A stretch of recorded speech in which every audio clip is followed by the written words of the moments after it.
राजा जी सौतिन के सहरिया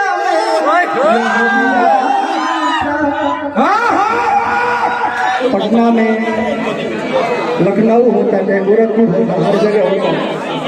हमने खुशी के बाद बक्सर में पहला बार इवेंट कि भाई जाना के इतना तमाम जनता, आप सब मीडिया भाई, रील क्रिएटर कितना लोग आए था, सबके अभिनंदन स्वागत करते हैं। और हमारे वो काम हो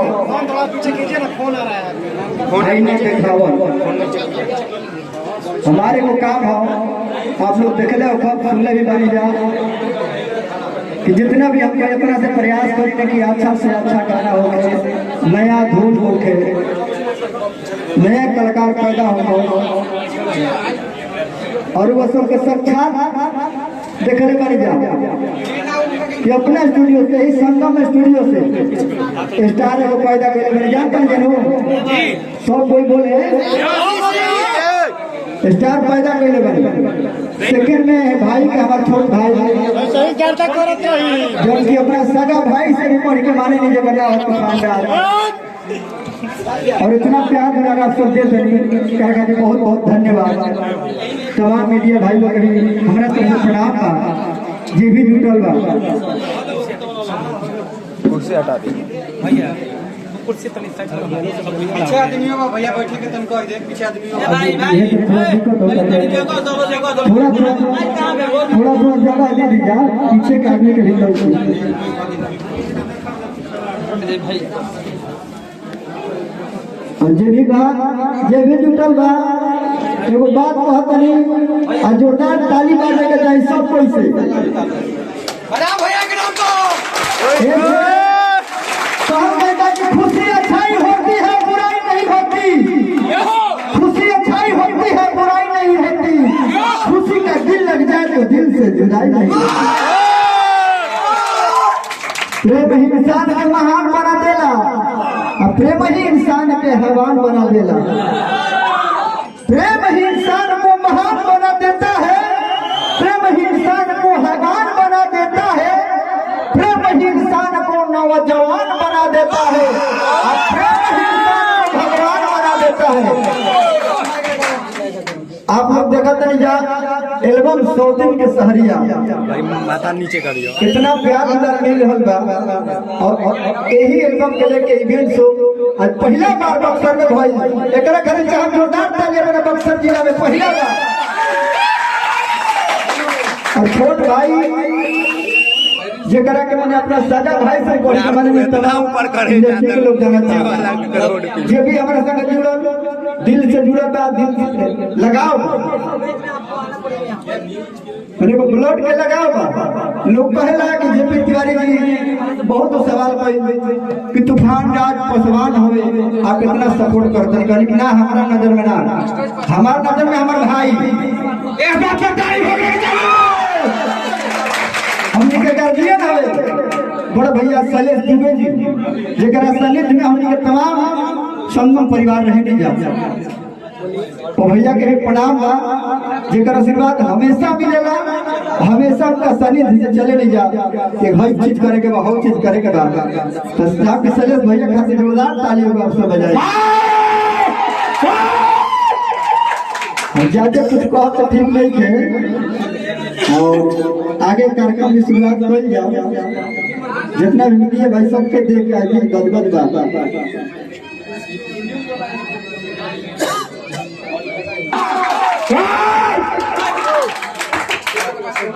और जमुना कंपनी से एल्बम आज रिलीज भइल बा।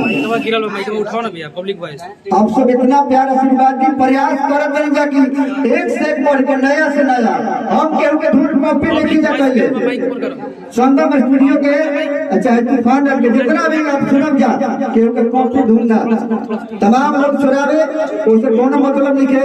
हमने के प्रयास नहीं रहेला कि नया से नया दिया। हाँ चलिए एक बार ताली स्टारों के साथ सुपर स्टार तूफान।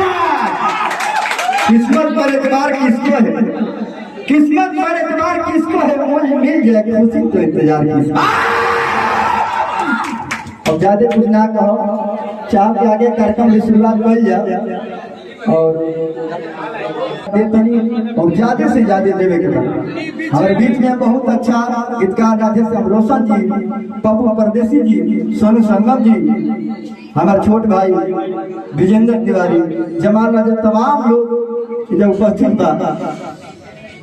और पहला बार बक्सर में बीबी जेम कंपनी का नाम, एक बार हनुमान जी के नाम पर जयकारा हो जाएगा। बोलो बोलो बजरंग बली की जय। और जितना भी है आप लोग के देख के दिल गदगद होता है, जितना मीडिया भाई लोग सब लोग आए बड़ा दूर दूर से प्रेम लेके एकदम दिल गदगद बा। आज बक्सर के कौन पवित्र धरती पर हुआ सब आए बनी रउरा खाती बार बार प्रणाम करूँगा सब मीडिया भाई लोग के। अब तो सबके नाम रखेला में तो बहुत टाइम लग जाए, ज्यादा टाइम नहीं खेले के एक लाइन में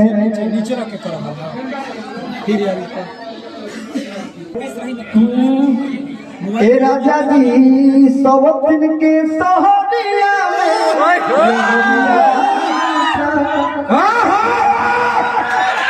गाना तो तमाम लोग बनैले बने जा। आज यही गाना के प्रमोशन खातिर तमाम लोग जुटल बा। गाना बहुत सारा तूफान आज के आप लोग सुनला को जब बाधा जानी डल करी दोसरा के बोल तमाम लोग गावा प्रयास यह रहेला तमाम लोग आई थोड़ा उठलालिया वाला गाना हो जाए गाना हम तो गावल वही दिन से बंद कर दिया, सब लोग जाना था मीडिया भाई, 2 लाइन बस वही दिन से गावल बंद कर देनी। जब विवाद भाई विवाद वाला बात ना कहो, बाकी वही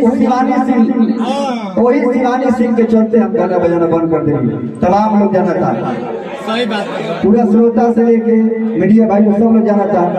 जब से वो हमारा अंडर में आई तब से हम गाना बजाना बंद करके उनका एग्री हो गए पूरा।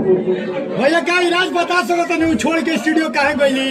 अरे वो सब बात में नहीं करेंगे, ऐजा लहरिया लूटे करेंगे, लहरिया लूटे करेंगे, 100 दिन के सहारिया जे जहाँ बा आनंद रहो। तनी एगो दिक्कत होता पीछे के जितना लोग भी जुटल बा केहू के केहू लौकत नहीं थे। प्रेस कॉन्फ्रेंस के बाद सबके आगे से मन तनी आराम से तनी बैठ जाए तो बहुत अच्छा रहे, हमनियों के बैठ जाते प्रेस कॉन्फ्रेंस भैया के बाद कॉन्फ्रेंस होने के बाद सब पीछे चल जाइए। प्रेस कॉन्फ्रेंस को के बाद हम केहू के भाई नाराज होके कहीं बाहर ना जाइए, सबके मौका मिली शांति शांति